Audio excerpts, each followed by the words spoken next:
여러분이 매매할 때 힘든 거 한 가지 채팅창 올려줘 보세요. 유튜브 채팅창에 여러분들이 매매할 때 가장 힘든 게 뭔가 올려줘 보세요.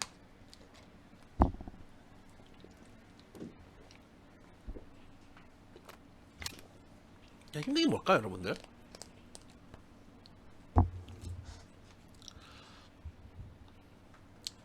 힘든 게 없으세요? 아니, 과거에 계시나? 매도가 힘들다. 매도가 힘들다. 매도가 힘들다. 또 뭐가 힘들까요? 매도가 힘들다. 매도 타임. 매도 타임. 이건 다 매도인가요?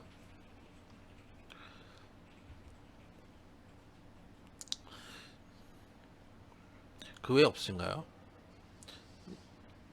매수 타임. 떨어질 것 같아서 기다리고 있는데 안 오고 올라가 버릴 때요. 매수 타임. 이번은 매수 타임. 매수 타임 힘들 수도 있죠. 어... 날 버리고 떠난 그 녀석.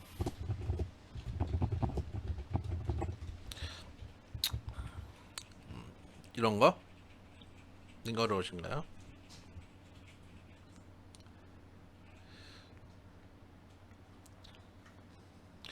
제 생각에는 매도 타임 이게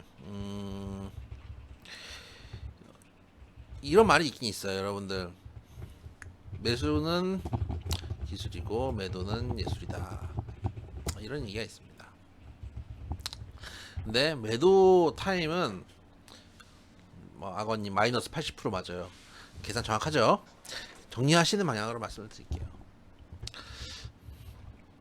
매도 타임은 왜 어렵냐면은 매도 타임이 왜 어렵냐면은 여러분들이 꼭대기에서 팔라 그래서 어려워요.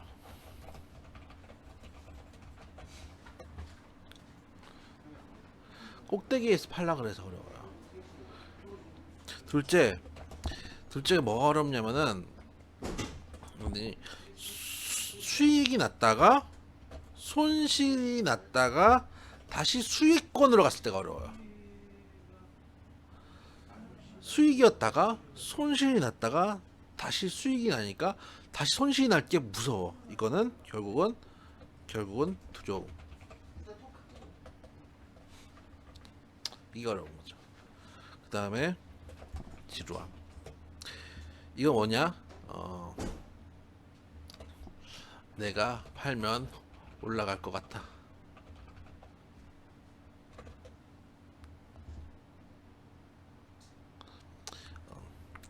반대로 써야 되겠네. 위에 거랑 아다리 맞추기 위해서 내가 팔면 올라갈 것 같아. 지루함. 지루함과 지루함이라고 할 수 있죠. 왠지 지금 지루한데 내가 팔면 올라갈 것 같아. 이렇게 매도를 못하고. 그리고 두 가지 또 있죠. 우리 손절도 못하잖아요. 손절 못함. 손해보기 싫음. 돈은 벌고 싶지만 손해보기는 싫음. 이게 어렵지 않나요? 정말 꼭대기에서 팔고 싶을 때가 있었죠. 그래서 매도를 버튼 눌렀다 취소했다 반복하고 떨어지면 다시 올라올 거야 하면서 기다리고 강배님이 이렇게 말씀해 주셨어요. 이 심리 보면은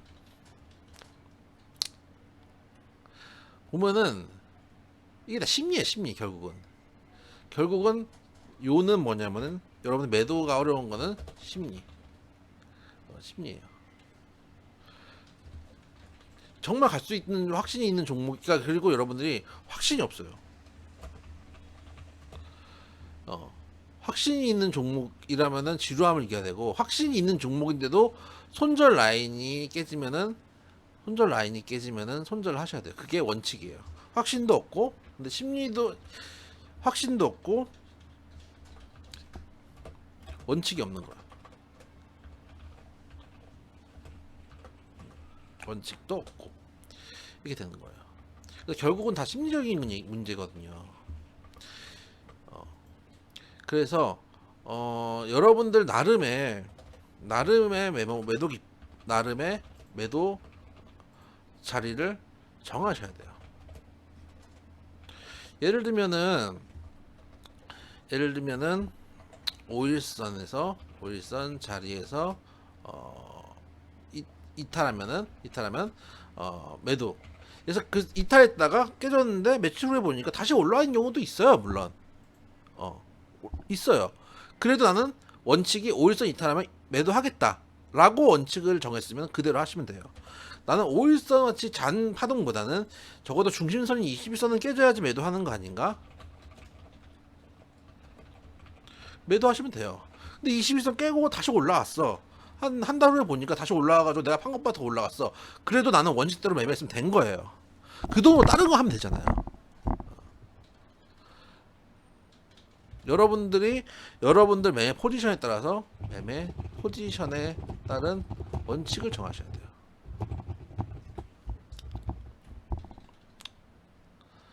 예를 들면은 제가 여러분께 자주 말씀드리는 게 뭔가요? 정고점 인근에서 절반 정리하시고 그리고 추가 상승 확인하세요. 자, 이 얘기 되게 많이 드리죠. 이 얘기 되게 많이 드리는데 이게 왜 그러냐면은 박스권이라고 하잖아요. 예를 들면은 이런 종목을 한번 볼게요. 뭘 볼까요?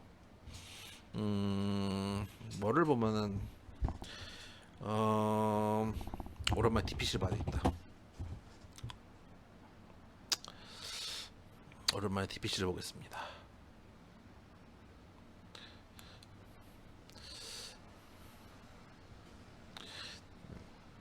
예를 들면 DPC는 너무 세게 갔구나. 이 구간을 볼게요. 예를 들면은 이게 짧은 구간이라고 생각되어 있지만은 한번 자리에서 올려와가지고 내렸다가 올렸다가 내렸다가 올렸다가 이런 구간들 있잖아요. 그러다가 한번 빼고 다시 올리고 차트를 그려보면은 예를 들어서 박스권을 형성한다고 치면은 박스권이 한 번에 이제 뚫고 올라가는 게 아니고 여러 번 이 내려왔다 올라왔다 이 과정을 거치잖아요. 그러니까 이 자리에서는 정리했다가 샀다가 정리했다가 샀다가 이렇게 하는 거지. 근데 문제는 뭐냐면은 이렇게 해서 다 정리를 하고 갔더니 급등을 하잖아요. 그러니까 문제는 뭐냐면 그래서 분할 매도가 필요한 거예요. 급등을 하고 있는데 그렇다 급등을 안 하고 박스권이 계속 이어질 수도 있고 어느 구간에서는 수급이 이걸 돌파할 수가 있어요. 그러면은 반을 갖고 있다고 생각해 보세요. 반을 차익시전 해놨어요. 근데 다시 내려왔어. 그러면은 박스권 하나에서 다시 잡을 수가 있잖아. 그 여력이 있잖아. 내가 일단 제일 중요한 건 여력이 있다는 게 중요한 거예요. 또 박스권을 돌파해 상단으로 갔어. 그러면 그냥 있는 거를 가져가야 돼. 가져가면 돼요. 그러면 돌파를 했는데 그 놈은 언제 팔까요? 거기서부터 이제 정하는 거예요. 5일선 이탈했을 때 난 팔아야지. 왜냐면 짧은 매매를 할 거니까. 나 21선 이탈하면 팔아야지. 나는 그래도 중장기로 이 종목을 보고 있으니까. 본인의 포지션을 정해놓고 정리를 하세요. 강빈님 얘기도 맞는 말씀이에요. 저는 수익 나고 있을 때 매도 타이밍을 5% 10% 수익을 정해놓고 절반씩 팔고 있어요. 안 그럼 쥐고만 있게 되더라고요. 이것도 맞습니다. 강빈님은 원칙이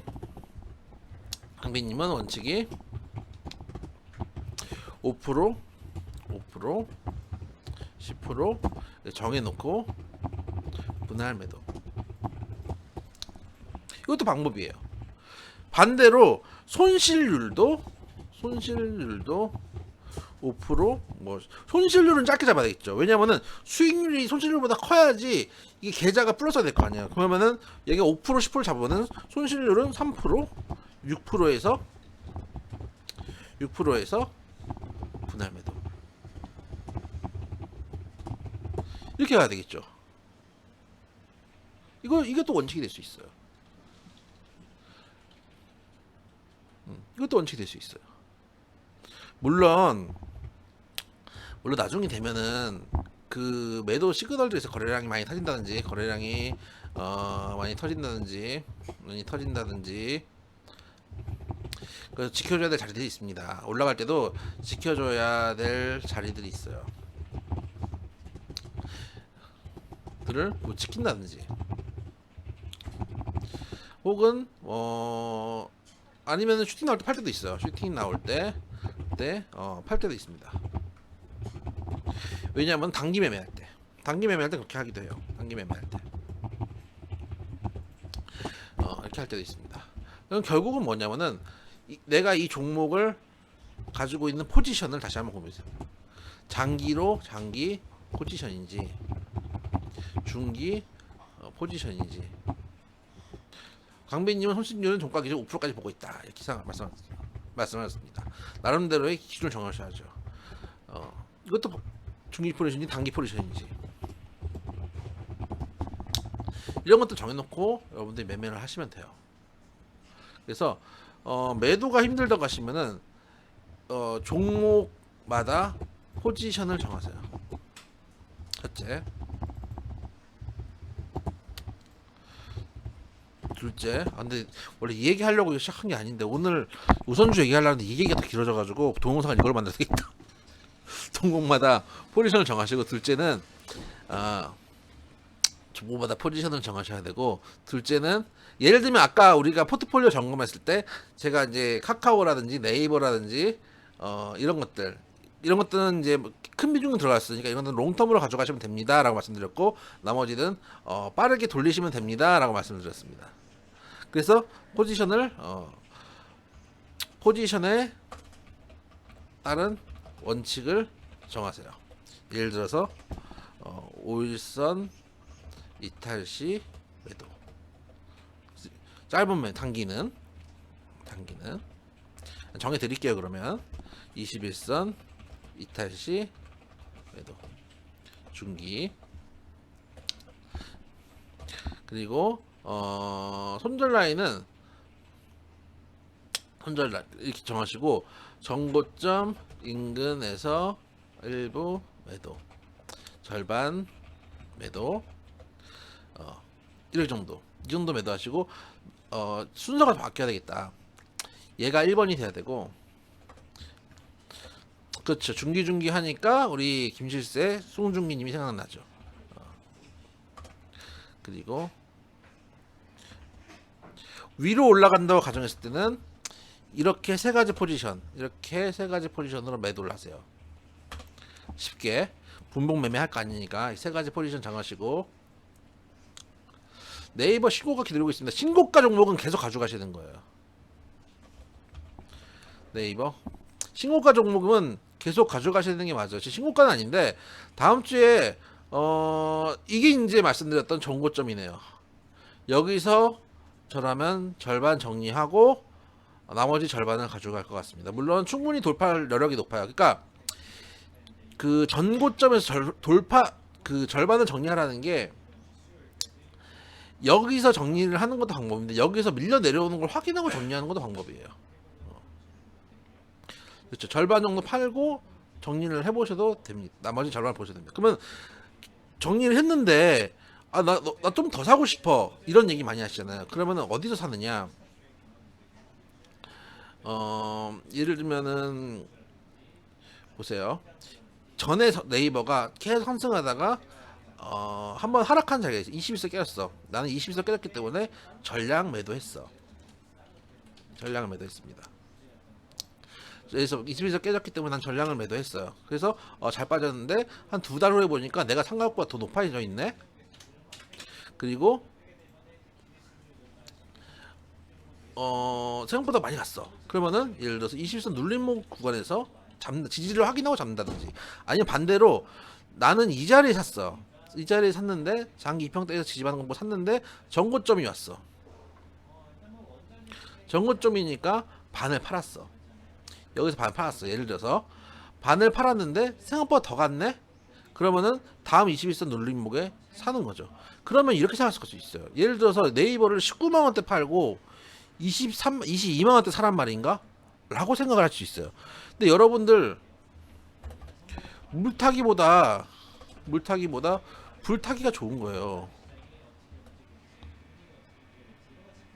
그리고 이미 수익을 확보해둔 상태에서 실제로 저희 유료 회원님들도 좋은 종목들, 지금 추세 잘 타고 있는 종목들은 실제 불타기를 해요. 그러니까 왜냐면은 저는 불타기를 회원님들한테 많이 권해드리는데 회원님들은 안 좋아하시는 분들 많으시더라고요. 왜냐면은 전문가들 원래 불타기 잘 안 거네요. 왜 안 권하냐면은 수익 인증해 주실 때 여러 이제 회원님들이 무방에서 수익 인증해 주시잖아요. 불타기를 하면 수익률이 낮아진단 말이에요. 그렇기 때문에 전문가들이 원래 불타기 안 시켜요. 인증할 때 20%씩, 30%씩 이렇게 인증하는 게 좋지. 여기 불타기 시키면은 이게 30%짜리가 20%가 되고 15%가 되잖아요. 그렇기 때문에 웬만하면 전문가들이 다 불타기를 잘 안 시키는데, 중요한 건 우리가 돈을 벌려면은 수익률이 중요한 게 아니고 수익액이 중요한 거예요. 수익액. 10% 수익 나는 게 중요한 게 아니고 100만 원 수익, 그러니까 10%, 그러니까 내가 이 비중을 조금 가져 5% 비중으로 5% 비중짜리 종목을 5% 비중짜리 종목을 10% 수익 내는 것보다 아니 50%뭐 한 30% 갖고 있는 종목을 5% 비중 내는 게 수익 내는 게 낫단 말이에요. 이게 낫단 말이에요. 그렇기 때문에 저는 불타기를 권해드려요. 실제로도 불타기가 더 좋아요. 예를 들면 네이버다. 지금 말씀하신 대로 정고점 인근에서 절반 파는 거 긍정합니다. 말씀대로 딱 그 매도 타점이 나왔죠. 매도 탔는데 나왔는데 뚫었어. 그럼 남은 것만 가져가면 돼요. 남은 것만 가져가면 되는데 생각보다 잘 가서 또 사고 싶어. 왜냐면 내가 이미 수익을 한번 챙겨놨고 지금 남아있는 종목이 수익 중이고 하면은 나중에 21선 눌림목을 본다든지 아니면은 이 뚫은 이 고점 자리가 나중에 강한 지지 라인이 될 거란 말이에요. 그러면 이때 다시 와서 내가 팔았던 가격 인근쯤 다시 와서 받는다라고 하면은 내가 판 가격보다 더 비싸지만은 그래도 살 수 있어야 돼요. 그렇습니다. 그렇기 때문에 판 가격보다 비싼 가격에서도 살 수 있어야 수익액이 높아진다. 그래서 저희도 불타기 많이 해요. 불타기 많이 하는 편입니다. 왜냐면 불타기를 한다는 거는 불타기는 계획대로 주식이 움직여준 거잖아요. 네, 여러분 물타기 잘 아시죠? 왜냐면 불타기는 왠지 하면은 수익률이 떨어지잖아. 수익률이 떨어져. 그래서 잘 안 하시고 물타기란다는 게 뭐예요? 물타기는 결국 내 계획대로 주식이 안 움직인 거예요. 근데 손실률이 줄어드니까 하는 거예요.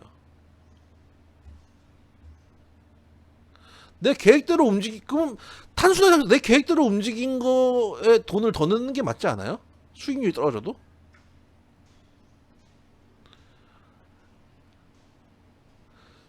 물타기는 내 계획대로 안 움직여서 손실이 난 건데? 그래서 이걸 한번 여러분들이 고민을 해보셨으면 좋겠어요. 그래서 매도가 가장 어렵다 해서 매도에 대해서 조금 얘기를 했습니다. 오늘 우선주 얘기하려다가 그거는 개뿔 짧게 하고 매도 얘기만 실컷 했네. 그래서 네이버다, 강민님이 네이버 말씀하셨는데 정고점에서 절반 날리셔도 좋습니다. 그러다가 만약에 네이버가 돌파를 안 하고 눌림목을 줬다. 그러면 여기서 네이버 지금 박스권 하단이 한 요 정도 잡으면 되겠네요. 한 36만 원 정도까지 내려왔다. 내려왔다가 다시 올라와 주는 거 확인하고 37만, 그러니까 36만 원 사는 게 아니고 36만 원 찍고 37만 원 사는 거예요. 예를 들면은 그래서 40만 월요일 한 40 얼마에 팔았다. 그 다음에 만약 돌파하면은 아까 말씀드린 대로 절반 가지고 나머지는 추가 확인하고 나중에 더 사고 싶은 눌림목을 노려보시고, 만약에 오늘날 팔았는데 돌파를 못하고 내려오면은 그 돈을 다시 36만원 찍고 올라오는 거 확인하고 37만원 사시면 돼요. 그렇게 하시면 됩니다. 이게 매도가 어려운 게 아니에요. 매도가 어려운 게 아닙니다. 자, 오늘 너무 길게 했고 길게 하다 보니까 여러분들 좀 도움이 됐으면 좋겠습니다. 일단 매도하기 힘드시다. 제일 좋은 방법이 있습니다. 매도 하기 힘들고 매수하기 힘들다. 그러면 여기다 문자 주세요. 제가 대신 매도해드리고 제가 대신 매수해드릴 테니까요. 네. 문자 고수 문자 보내주시면 제가 대신 매도해드리고 대신 매수해드립니다. 여러분들 과외비 좀 내세요.